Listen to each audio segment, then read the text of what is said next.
नमस्कार दोस्तों, स्वागत है आप सभी का हमारी इस official YouTube channel the Indian study में। और फ्रेंड्स, आज हम इस वीडियो में बात करने वाले हैं पाठ्यक्रम में संस्कृत का स्थान। जी हाँ दोस्तों, पाठ्यक्रम में संस्कृत का स्थान, इसके अंतर्गत जो विभिन्न आयोगों का गठन हुआ है और जो समितियों ने संस्कृत भाषा के लिए सिफारिश की गई थी, उन सभी समितियों के बारे में हम इस वीडियो में विस्तार से जानेंगे। तो फ्रेंड्स, अगर आपने हमारे इस चैनल को सब्सक्राइब नहीं किया है तो सबसे पहले सब्सक्राइब कर दीजिए और लाइक कर दीजिए। ठीक है फ्रेंड्स, तो आइए वीडियो स्टार्ट करते हैं। तो देखिए फ्रेंड्स, जैसा आप सभी को पता है कि जो हमारा जो लेक्चर है आज का, वो क्या है, पाठ्यक्रम में संस्कृत का स्थान। क्या है? पाठ्यक्रम में संस्कृत का स्थान और इसमें विभिन्न आयोग एवं समितियों की सिफारिश है। तो सबसे पहले अगर हम बात करें तो केंद्रीय सरकार द्वारा निर्मित विभिन्न समितियां ने भाषाई नीति के बारे में, ठीक है, भाषाई नीति के बारे में जो भी सिफारिशें की थी, उनमें अगर सबसे प्रमुख की बात करें तो सबसे प्रमुख है उसमें त्रिभाषा सूत्र। कौन सा सूत्र है? त्रिभाषा सूत्र। संस्कृत का पाठ्यक्रम में स्थान निर्धारित करने के लिए कई प्रकार के आयोग और समितियों का गठन हुआ है, जिनका क्रम अनुसार हम संक्षिप्त में विवेचन करेंगे। ठीक है फ्रेंड्स, तो हम सबसे पहले अगर आयोग की बात करें तो सबसे पहला आयोग है हमारा राधा कृष्ण आयोग। कौन सा आयोग है? राधा कृष्णन आयोग। यह आया था 1948 से 1949 ईस्वी में। ये आपको याद रखना है, राधा कृष्णन आयोग कब आया था? 1948 से 1949 ईस्वी में। ये आप सन याद रखना है, ये डायरेक्ट क्वेश्चन आपको एग्जाम में पूछे जाते हैं। तो ये इस आयोग को विश्वविद्यालय आयोग भी कहा जाता है। तो क्वेश्चन यहाँ से ये बन सकता है कि किस आयोग को विश्वविद्यालय आयोग कहा जा सकता है? तो आपको याद रखना है कि राधा कृष्णन आयोग को विश्वविद्यालय आयोग भी कहा जाता है। इसके अनुसार क्या होता है कि पाठ्यक्रम में संस्कृत भाषा का समुचित स्थान होना चाहिए और इसके अध्यक्ष कौन थे? डॉक्टर राधाकृष्णन। इन्होंने बोला था कि जो भी हमारा पाठ्यक्रम है उसमें संस्कृत भाषा का समुचित स्थान होना चाहिए और इस आयोग की सिफारिश या इसके अध्यक्ष कौन थे? तो राधाकृष्णन आयोग। राधाकृष्णन आयोग कब आया था? तो 1948-1949 ईस्वी में आया था। दूसरे अगर आयोग की हम बात करें तो दूसरा आयोग है हमारा माध्यमिक शिक्षा आयोग। कौन सा आयोग है? माध्यमिक शिक्षा आयोग। ठीक है फ्रेंड्स, तो जो माध्यमिक शिक्षा आयोग है यह आया था 1952-53।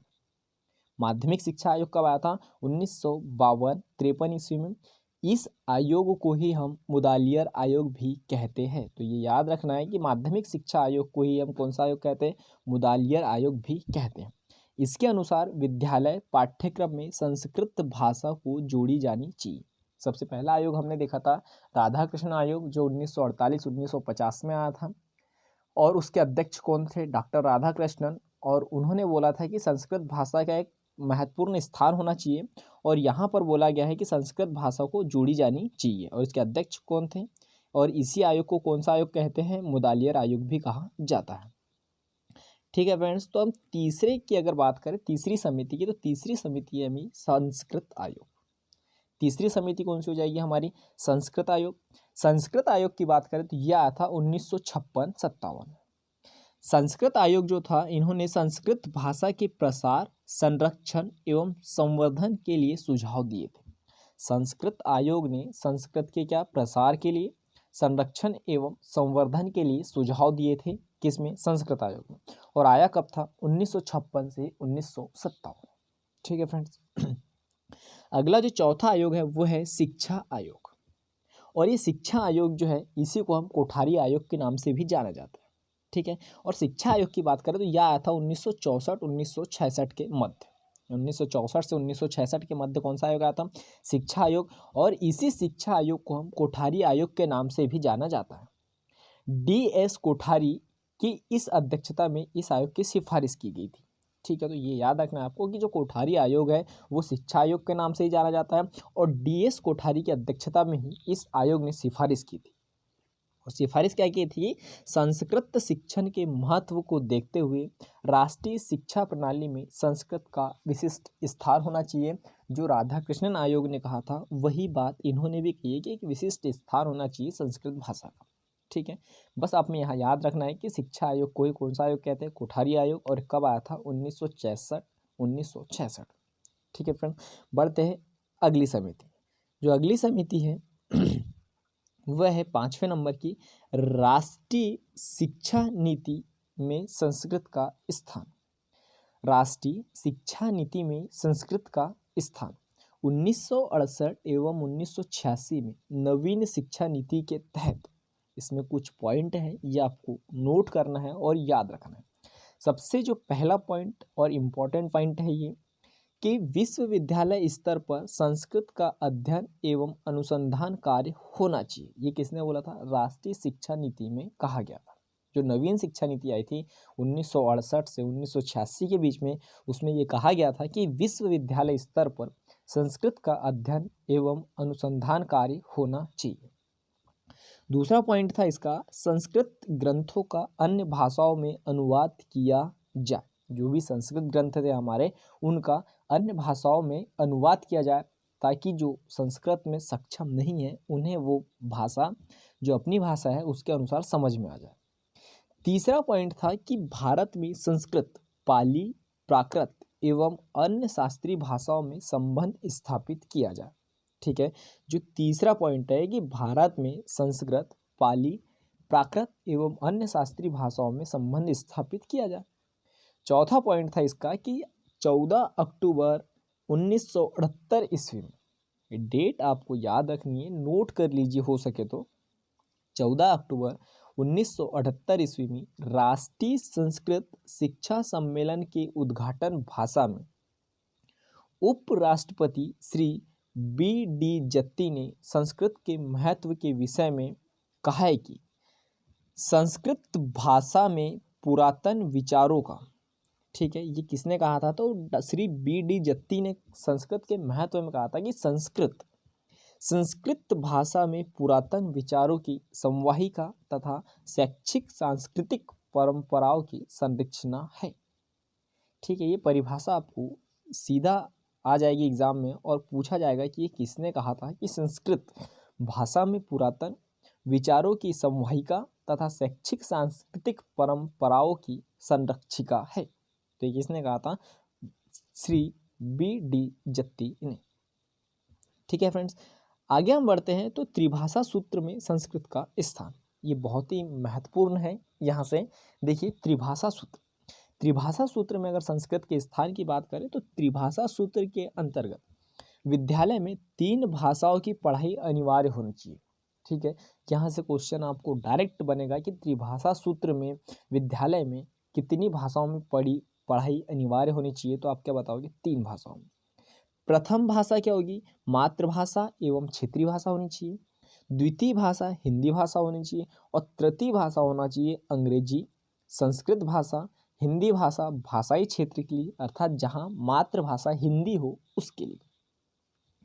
इसके साथ ही केंद्रीय विद्यालय में कक्षा 6वीं से कक्षा 8वीं तक संस्कृत को अनिवार्य बनाया गया था तथा कक्षा 9वीं एवं 10वीं के लिए यह एक ऐच्छिक विषय के रूप में रखा गया था। 1988 ईस्वी में, कब? 1988 ईस्वी में केंद्रीय शिक्षा सलाहकार बोर्ड ने अनुशंसा की त्रिभाषा सूत्र के अंतर्गत संस्कृत का शिक्षण नहीं होना चाहिए, अर्थात स्वतंत्र रूप से संस्कृत का शिक्षण समाप्त हो। संस्कृत का समायोजन हिंदी ए के साथ कर इसके लिए 20% अंक निर्धारित किए जाना चाहिए। ठीक है फ्रेंड्स, आगे हम बात करें तो संशोधित त्रिभाषा सूत्र में संस्कृत की स्थिति। अब क्या क्या संशोधित हुए थे संशोधित त्रिभाषा सूत्र में संस्कृत की स्थिति? सबसे पहला पॉइंट इसके प्राथमिक स्तर सामान्य विद्यालयों में संस्कृत नहीं पढ़ाई जाएगी। संस्कृत विद्यालयों में कक्षा 3 से एक विषय के रूप में संस्कृत पढ़ाई जाएगी। पहली कि सामान्य विद्यालय में संस्कृत नहीं पढ़ाई जाएगी और कक्षा 3 से एक विषय के रूप में ही संस्कृत को पढ़ाया जाएगा। दूसरा पॉइंट है इसका उच्च प्राथमिक स्तर सामान्य विद्यालय में तृतीय भाषा के रूप में सरल संस्कृत का शिक्षण होगा। सामान्य विद्यालय में तीसरी भाषा के रूप में सरल संस्कृत का सरल शिक्षण होगा। संस्कृत विद्यालय में संस्कृत का अध्ययन एक प्रमुख विषय के रूप में होता है। ये यहाँ पर बात कही गई है। इसका तीसरा पॉइंट है माध्यमिक स्तर। माध्यमिक स्तर में सामान्य विद्यालयों में तृतीय भाषा के रूप में एवं संस्कृत विद्यालय में द्वितीय भाषा के रूप में संस्कृत का अध्ययन होना चाहिए। माध्यमिक स्तर में कहा है कि सामान्य विद्यालय में तृतीय भाषा के रूप में एवं संस्कृत विद्यालय में द्वितीय भाषा के रूप में इसका अध्ययन होना चाहिए। उच्च प्राथमिक स्तर पर केंद्रीय शिक्षा विद्यालय में वैकल्पिक एवं स्वतंत्र विषय के रूप में संस्कृत का अध्ययन होता है। प्रादेशिक शिक्षा में भी इस स्तर पर वैकल्पिक विषय के रूप में अध्ययन होना चाहिए। आगे अगर हम बात करें कि संस्कृत शिक्षण के उद्देश्य, संस्कृत शिक्षण के क्या क्या उद्देश्य हैं, तो संस्कृत शिक्षण के भाषा की विषय सामग्री कौशलार्थ होती है। भाषा का प्रमुख उद्देश्य विचार विमर्श और संप्रेषण है। भाषा शिक्षण के सामान्य और विशिष्ट दो प्रकार के उद्देश्य होते हैं। भाषा शिक्षण के सामान्य और विशिष्ट दो प्रकार के उद्देश्य होते हैं। पहला उद्देश्य, सामान्य उद्देश्य वे हैं जो भाषा सीखने वाली सभी लोगों के लिए अनिवार्य है। दूसरा, विशिष्ट उद्देश्य किसी क्षेत्र विशेष के नागरिकों के लिए है, जिसमें चिकित्सा, कृषि, शिक्षा, रक्षा, इंजीनियर, अभियांत्रिक अनिवार्य है। संचार या संप्रेषण की नैपुण्यता कौशल है, जिसमें प्रमुख मानकर संस्कृत शिक्षण के दो प्रमुख उद्देश्य होते हैं। ग्रहण, इसके दो भाग हैं। जो ग्रहण है इसके दो भाग हैं। पहला, प्रथम बोली विभाषा को सुनकर ग्रहण करना और द्वितीय लिखी हुई भाषा को पढ़कर ग्रहण करना। अब ग्रहण के कितने भाग हैं? दो भाग। प्रथम बोली विभाषा को सुनकर ग्रहण करना, द्वितीय लिखी हुई भाषा को पढ़कर ग्रहण करना। अभिव्यक्ति, इसके भी दो भाग होते हैं। प्रथम, बोलकर अपने विचारों को संस्कृत भाषा में अभिव्यक्त करना और लिखकर अपने विचारों को संस्कृत भाषा में अभिव्यक्त करना। इसके अतिरिक्त अन्य उद्देश्य भी होते हैं, जैसे अगर हम बात करें तो ज्ञान, सौंदर्य, बौद्ध रसानुभूति, सांस्कृतिक पोषण, मनोविनोद और सृजनात्मक रचना, ये इसके कुछ और भाग। अब अगला है हमारा ग्रहण का उद्देश्य। ग्रहण के उद्देश्य क्या होने चाहिए? ग्रहण के जो उद्देश्य है उसमें सबसे पहले बोली हुई भाषा को सुनने और समझने की योग्यता हो। दूसरा, देवनागरी लिपि जो संस्कृत भाषा की लिपि है, तो याद रखना है कि देवनागरी लिपि किसकी लिपि है? तो संस्कृत भाषा की लिपि है, को पहचानना एवं उसे सस्वर पढ़ना। तीसरा है संस्कृत वाक्य और अनुच्छेद को ठीक ठीक समझने की योग्यता, अपनी व्यवस्था एवं स्तरानुसार बौद्धिमता सहित मौन पाठ करने की योग्यता, एक सामान्य संस्कृत के अनुच्छेद को मातृभाषा में अनुवाद करना, नवीन शब्दावली का ज्ञान प्राप्त करना, व्याकरण संबंधी विभिन्न रूपों को समझना, व्यवहार में संस्कृत बोले जाने पर उसे समझना। ये इसके कुछ पॉइंट थे। दूसरे पॉइंट की बात करें तो अभिव्यक्ति। क्या है अभिव्यक्ति? तो इसमें सबसे पहला पॉइंट है शुद्ध तथा स्पष्ट ढंग से संस्कृत वाक्य और अनुच्छेद बोल सकना, मातृभाषा में संस्कृत में अनुवाद करने की योग्यता होना चाहिए और सामान्य और सरल विचारों को शुद्ध तथा सामान्य भाषा में व्यक्त करने की योग्यता होनी चाहिए। ये अभिव्यक्ति के कुछ महत्वपूर्ण पॉइंट। तीसरा, अगर हम बात करें सौंदर्य बोध और रसानुभूति की, तो सौंदर्य बोध और रसानुभूति का जो सबसे पहला पॉइंट है वह है कि साधारण श्लोक तथा गद्यांशों का भाव ग्रहण कर आनंद की अनुभूति प्राप्त करना। ये क्या में आएगा? सौंदर्य बोध और रसानुभूति में। लय, ताल, स्वर लहरी के रूप में संस्कृत कविता को पढ़ने एवं रसानुभूति की योग्यता करना। चौथा पॉइंट है इसका मनोविनोदात्मक उद्देश्य। स्वामी व अध्ययन करते हुए संस्कृत साहित्य की रमणीयता या रसावदन करने की योग्यता, अवकाश के समय संस्कृत साहित्य के अध्ययन की प्रवृत्ति होती है। पांचवा पॉइंट है सांस्कृतिक उद्देश्य। सांस्कृतिक उद्देश्य प्राचीन भारतीय धर्म और दर्शन का ज्ञान या भारतीय संस्कृति का ज्ञान और उसका प्रसार सांस्कृतिक उद्देश्य के अंतर्गत आता है। छठवां पॉइंट रचनात्मक उद्देश्य। ठीक है फ्रेंड्स, छठवां पॉइंट क्या है? रचनात्मक उद्देश्य। यह उद्देश्य उच्च स्तर हेतु, क्योंकि उच्च स्तर पर रचनात्मक कार्य पाठ्यक्रम में शामिल होते हैं। दूसरा, मौखिक तथा लिखित रूप द्वारा सरल संस्कृत में अभिव्यक्ति की क्षमता प्राप्त करना। तीसरा, संस्कृत सुभाषित वाक्य खंडों, उदाहरणों तथा लोकोक्तियों को प्रयुक्त करने की योग्यता प्राप्त करना। तीसरा पॉइंट है इसका, वर्णनात्मक या विचारात्मक विषय पर प्रभावशाली संस्कृत में लिखने की योग्यता प्राप्त करना। श्लोकों का टीका लिखना, दीर्घ अनुच्छेदों का सार लिखना, मातृभाषा का संस्कृत में अनुवाद करना। फ्रेंड्स, ये जो हमारा टॉपिक है ये CTET, UP TET, MP TET, RET, ET, Rajasthan TET सभी टीचिंग एग्जामों के लिए बहुत महत्वपूर्ण है। द्वितीय लैंग्वेज जो संस्कृत है उसमें 15 नंबर के शिक्षण भी दिया है, तो आपको विशेष यहाँ पर ध्यान देने की आवश्यकता है। आपके जो 15 नंबर हैं इन्हीं लेक्चरों से कंप्लीट होंगे। तो फ्रेंड्स, आप अच्छे से ध्यान लगाकर पढ़िए और नोट्स बनाइए।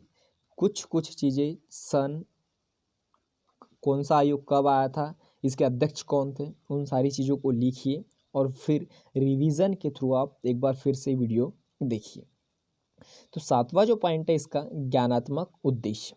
ज्ञानात्मक उद्देश्य भाषा के तत्व ज्ञान प्राप्त करना, विषय वस्तु या विचार सामग्री का ज्ञान प्राप्त करना, रचना कार्य के विभिन्न रूपों का ज्ञान प्राप्त करना, साहित्य के विभिन्न प्रकारों को तत्वों, गद्य, पद्य, नाटक, सुभूषित, श्लोक, छंद, अलंकार, बुद्धिलक्ष्य, कला पक्ष, भाव पक्ष, शैली पक्ष, कथा कथन, पात्र वस्तु आदि का ज्ञान प्राप्त करना, ये ज्ञानात्मक उद्देश्य के अंतर्गत आता है। तो फ्रेंड्स, आज के इस वीडियो में बस हमारा इतना ही। तो बने रहिए the Indian study YouTube channel के साथ में, और ऐसे ही कुछ वीडियो हम लगातार लेके आएंगे। तो फ्रेंड्स, अगर आपने हमारे चैनल को सब्सक्राइब नहीं किया है तो सबसे पहले सब्सक्राइब कर दीजिए। वीडियो पसंद आया हो तो लाइक कीजिए और शेयर कीजिए। जय हिंद, जय भारत।